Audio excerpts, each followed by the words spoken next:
Welcome to the Puzzle of Us podcast. I'm your host, Chelsea Peterson. I'm the owner of Cache Valley Counseling, and I've been doing therapy for over 15 years, almost 20 years now, with individuals, couples, and families, and I am here to share some of my knowledge with you today. Today, our topic is emotional safety and how that is really the hidden key to getting through and navigating difficult or tough conversations in your relationship. I want you to think about, have you ever really tried to avoid having a conversation with your partner because you really just weren't sure how it would land with them? That's a pretty good sign, pretty good indication that emotional safety is lacking in the relationship. There's always going to be certain things of like, oh, the last time we had this conversation, it maybe didn't go the best, or, oh, I hate talking about finances because of my own stuff that comes up. But my partner usually responds pretty well to that or okay to that. Those things, there's always going to be uncomfortable conversations, but can I push through the discomfort and have the conversation anyways? That's a pretty good sign that there is emotional safety, or there has been emotional safety. And if we keep avoiding the conversation, that's a pretty good sign that there's a lack of emotional safety, particularly around these tough conversations. This episode is going to unpack what emotional safety really means, why it matters, and how couples can start building it, especially during conflict.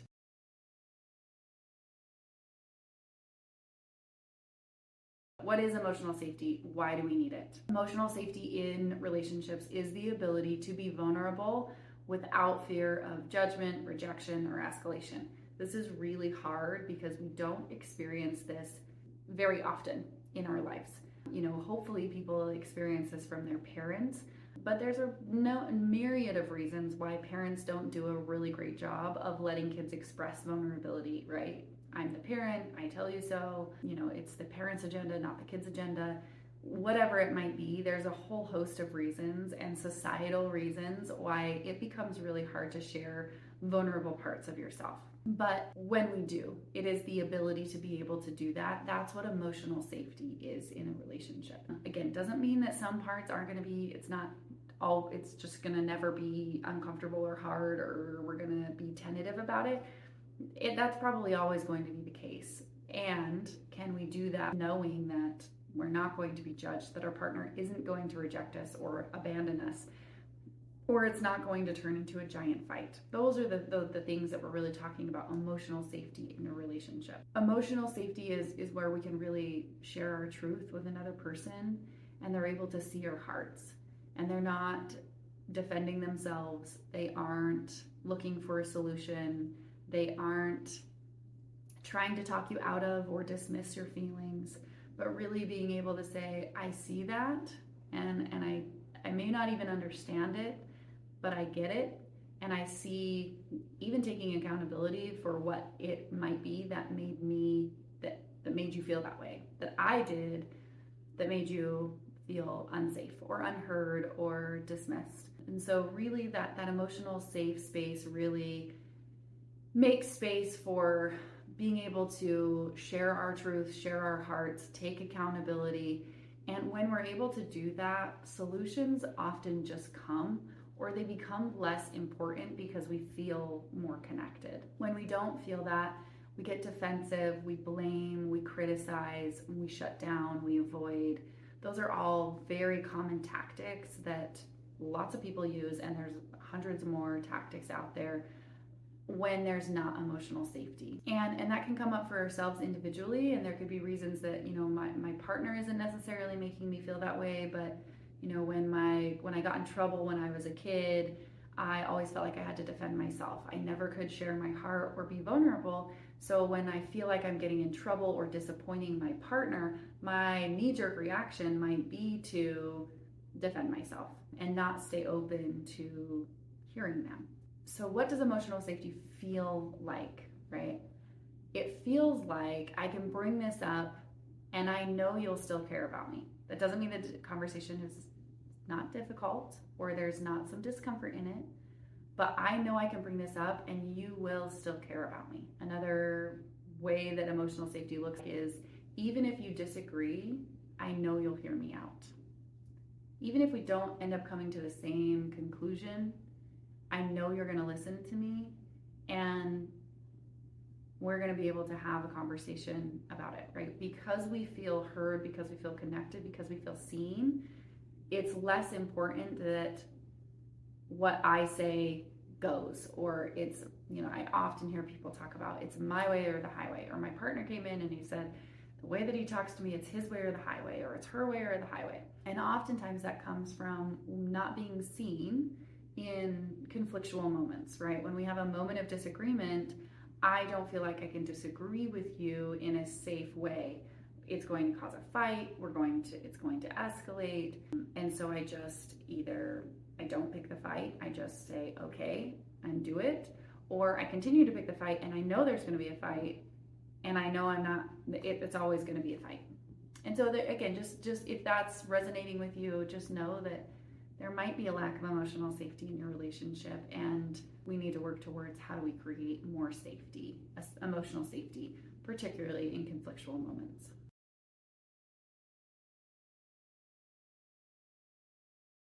I want to talk a little bit for a moment about why it's so hard to stay safe, emotionally safe during conflict. Part of that is our fight, flight, freeze response gets activated in our conversations. A lot of that has to do with our fight, flight, freeze response is responding to what our experience has been. I use the example of if I've been chased by a tiger, right? If that's happened to me before, I am probably going to be pretty nervous around tigers in the future. If I've been bitten by a snake, I'm probably going to be a little more jumpy around snakes. If I have touched a hot stove or a hot curling iron, right? My body codes that of like, oh, those burners are red hot. I should probably be careful. And those things happen in the same when we are responded to or not responded to in the same way in our childhood, growing up, through life experience. Depending on how people respond to us, our body actually codes that. Oh, this is an uncomfortable conversation. The last time I had an uncomfortable conversation, I got in trouble. Or I was made to feel like it was all my fault. Or I felt like a terrible person for making a poor choice, or whatever it is. There's all sorts of good reasons that people don't necessarily feel comfortable expressing their emotion because of how I was responded to in the past. So that same emotion, that same discomfort comes up. Again, completely different scenario, completely different situation that comes up. My emotions come up. My body says, ugh, this doesn't feel so good. It feels kind of sticky. And then my body actually responds to a past situation instead of what's right in front of me, right? Maybe my partner doesn't respond the same way my parents do, but my anticipation that is the response, or that's how the response is going to go, then feels that's what my body is then responding to. And that all comes from like your fight, flight, freeze response and your body just trying to automate things. And sometimes our brains, we're incredibly smart creatures, intelligent creatures, and our brains go the path of least resistance, and it continues to build those. So as it has experience, it kind of codes it of like, oh, this is how we responded last time and it kept us safe. Oh, this is how we responded to this and this kept us safe. Oh, this is how we responded to this. I'm still alive. We're still functioning. Let's do it again. Or that didn't work so good. We're going to find somewhere else and we're going to keep trying. And that's our brain is just trying to automate systems for us. But oftentimes, my dad and my husband could be two very, very different people and respond very, very differently. But when that emotion comes up the same, I'm not responding to that person who's in front of me. I'm responding to the emotion that I'm feeling. Hopefully that makes sense. Some very common kind of themes that we see when couples get into these fights is that one partner will kind of withdraw, right? Their knee-jerk reaction is to like, ooh, this is uncomfortable, so I'm actually going to try to avoid it, withdraw, shut down, change the conversation, withdraw in some way is what we call it. The other partner tends to be a pursuer. So this is by far the most common kind of relationship type, emotional response to relationships or to stress is one person withdraws and one person pursues. And that obviously creates a tricky dynamic because the one person who is pursuing is like, come on, let's fix this, let's do this. And the other person's like, let's just avoid that, right? These can look like your one person who is staying up late of like, no, let's figure this out. I don't want to go to bed angry. Let's just do it. and the other person saying, I can't, let's avoid the conversation, let's just go to bed, we'll talk about it tomorrow, hoping to never have to talk about it again because of the discomfort that comes up. So those are by far the most common emotional response, particularly during conflict, that happens between partnerships. Part of the pursuing nature can also turn into blaming or defending. So we can often see a lot of attack pattern. Well, if you wouldn't have done this, then I wouldn't have done this. And if you wouldn't have done this, then I wouldn't have had to respond this way. And if your mom wouldn't have said this, then I wouldn't have had to say this, or whatever. It gets blown out of proportion very, very easily. Often other topics get dragged in because out of nowhere, because we're trying to blame, we're trying to defend, we're trying to, things of the past come up. 10 years ago, you said this, right? Because our nervous system is saying, okay, I don't want to bring things up of the past. But 10 years ago, when you said that, my body had this response, and now this is why my body is going there, is because it feels similar. The emotions feel similar to how it did 10 years ago. And so past gets brought up, defense, blaming. We often get really reactive to each other, respond not very well to each other. And so all of these, really great valid points really get lost in the emotional reactivity of each other. And we're really just unable to show up and be there for each other, which is difficult. One of the things that I really want to emphasize here is the way we talk often matters more than what we're saying, right? I can say the same thing of, you're a piece of crap, or you're the worst ever, versus you're the worst ever, right? In a joking, kind of fun kind of manner, or you're a jerk, right? You're such a jerk, right? Again, some of those can be playful, some of those can be passive aggressive, but even some of those things of like, you really hurt me, instead of, you really hurt me. Okay, so how we say that often triggers our partner, or triggers defensiveness or attacking nature, depending on our tone, our aggression, how we're really responding can really play a vital role in how we are being responded to. So sometimes one of the things that I like to emphasize or have people really think about is, how do I want to be responded to? If I want to be responded to with a hug, I'm probably not going to use biting words. I'm going to try and use a softer tone, a softer language, softer words. That becomes a little bit easier to be responded to and respond to someone else when the tone matters. So it's often, we can say a lot of really mean things. We can also say a lot of really lovely things and a lot of really valid things. But how we say it, the way we talk, really matters more than what we're saying. Hey, Chelsea here. I wanted to tell you about our relationship course titled Blueprint to a Lasting Relationship. It helps you navigate the core dynamics of your relationship.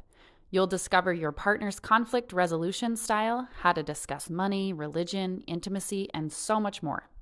If you want to build a stronger relationship with the love of your life, then click below to learn more.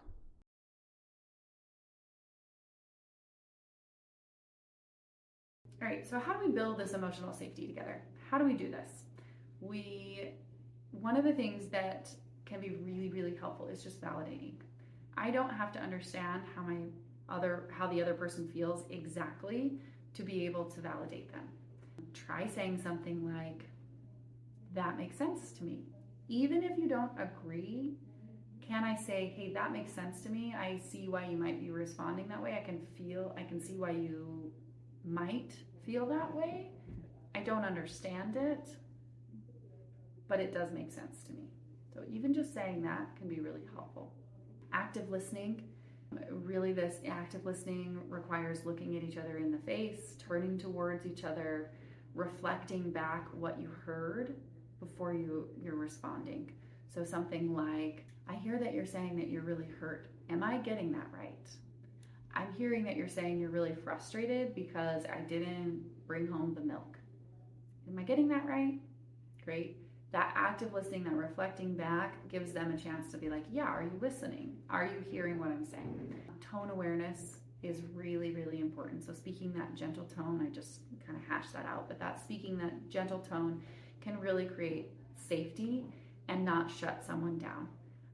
And that's what happens in these triggered moments is that a lot of people either get shut down or get triggered to respond in a really defensive way, and there's not a lot of emotional safety. So we want to really make sure that we're creating that emotional safety with our tone. One of the other things that I have found really helpful with couples is to ask permission before giving feedback. A simple phrase can be something like, hey, it sounds like you're really frustrated with this. Is it okay if I give you some feedback? Can I offer a thought?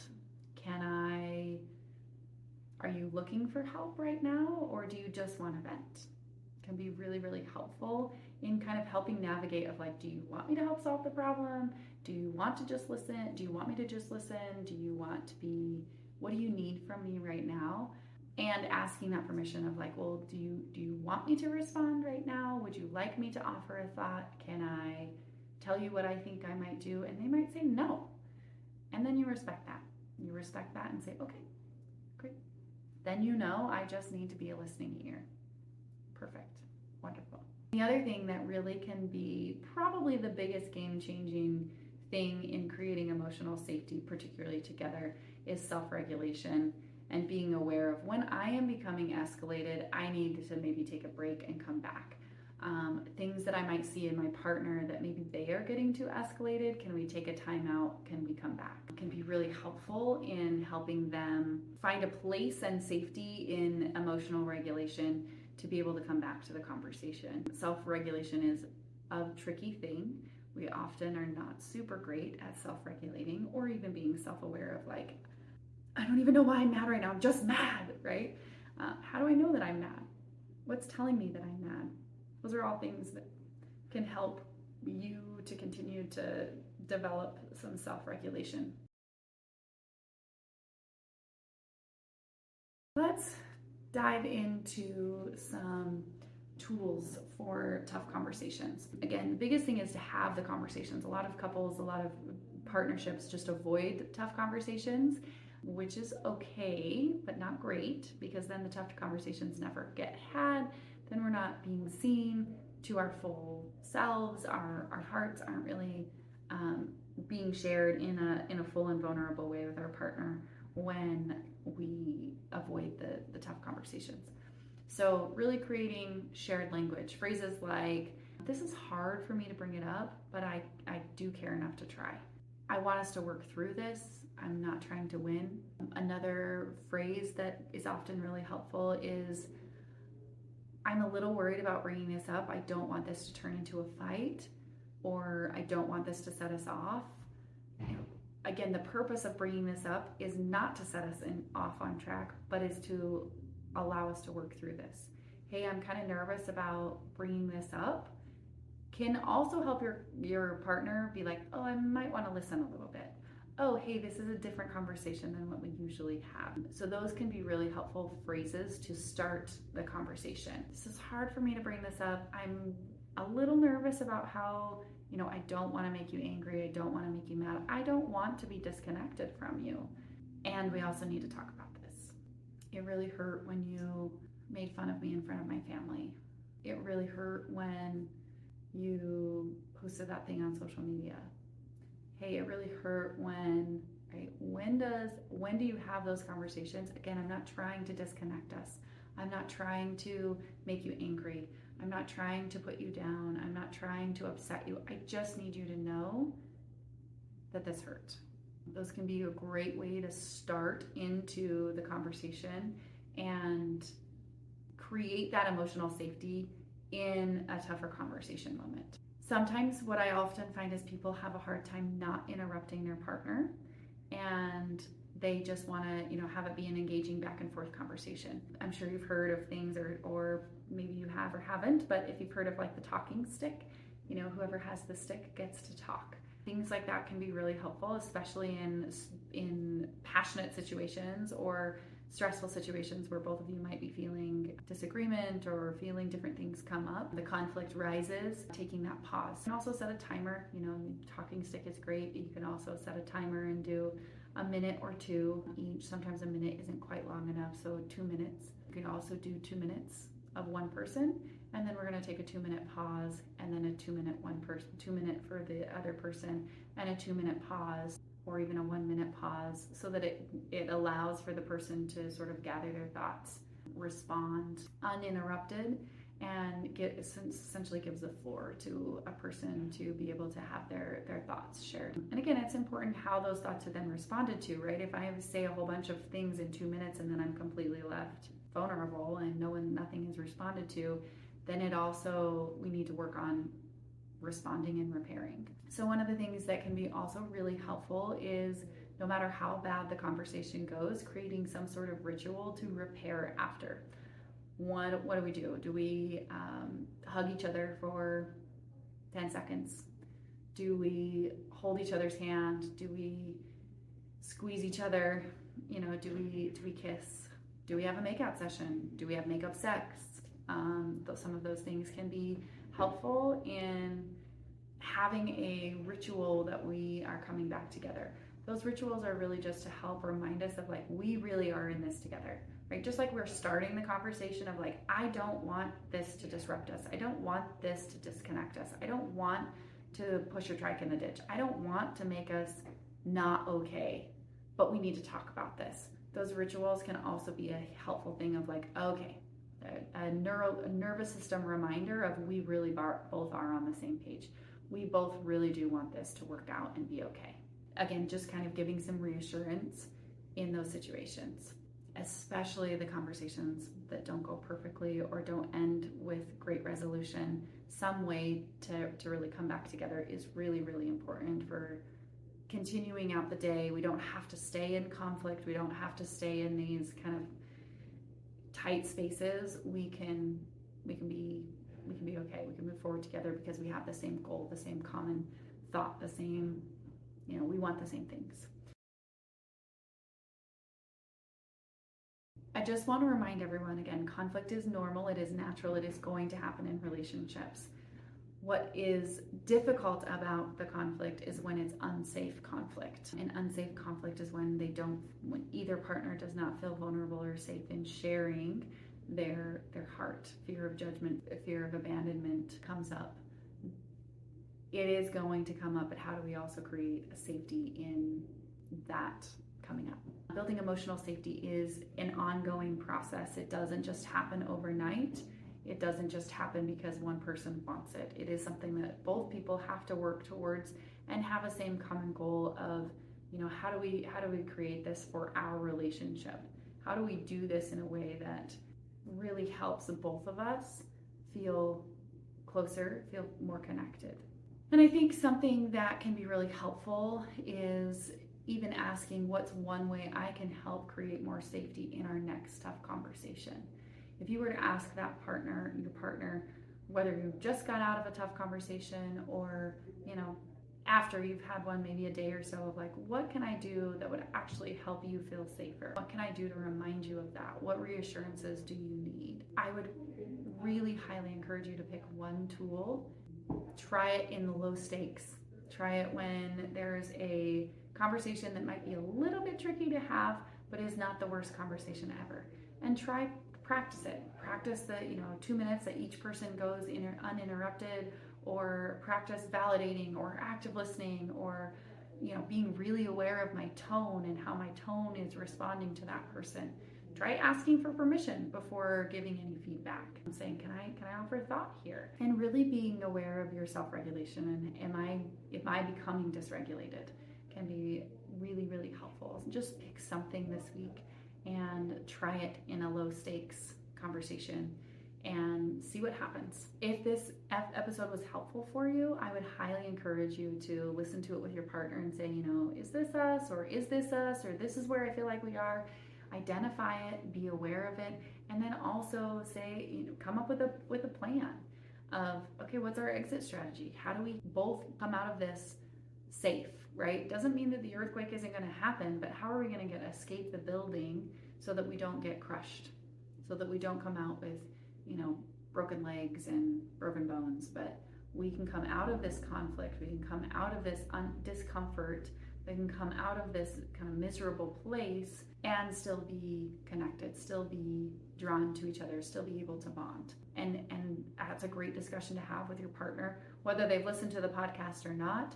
How do we come back together? How do we repair after? And what do you need in those conversations to help you be reminded that I love and care about you and I really want the best for the relationship? How do we look for love? How do we look for love in our relationships? How do we show up in a loving way? How do we be more loving to each other, even when there is conflict? Because there will continue to be conflict. And thank you for listening to the podcast. Hopefully it's helpful. Go back, listen to those tips and tricks and try them out. Pick one. Just start today. Pick one. And we'll catch you next time on The Puzzle of Us.